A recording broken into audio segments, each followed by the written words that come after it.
नाही, खरं तर बऱ्याच दिवसानंतर मान्य राजसाहेब आम्हा पदाधिकाऱ्यांशी संवाद साधणार आहेत. निवडणुकीनंतर एक नाही म्हटलं तर एक मरगळ आली होती पक्षात, कारण जे अपेक्षित रिझल्ट होते तसे लागले नव्हते. आणि त्या अनुषंगाने त्यांनी आज हा जो मेळावा ठेवलेला आहे तो खूप महत्त्वाचा आहे. आणि आम्हाला पुन्हा एकदा नवीन ऊर्जा देऊन ते कामाला लावतील अशी आशा आहे.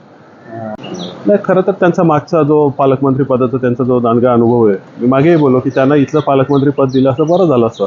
तर निश्चितच त्यांच्या अनुभवाचा फायदा इथल्या भागाला होईल.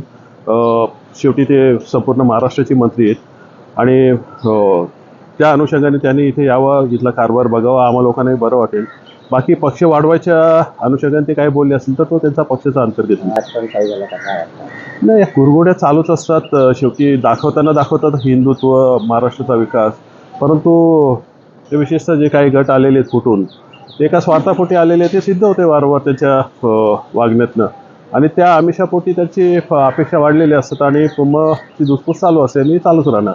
याबद्दल काय सांगाल? नाही, खरं तर मराठी या विषयावर दोन्ही शिवसेना, म्हणजे ही जी बांडगुळं फुटून निघालेली आहेत शिवसेनेत, तर ती पण शिवसेना आणि पूर्वीची शिवसेना याने बोलूच नाही.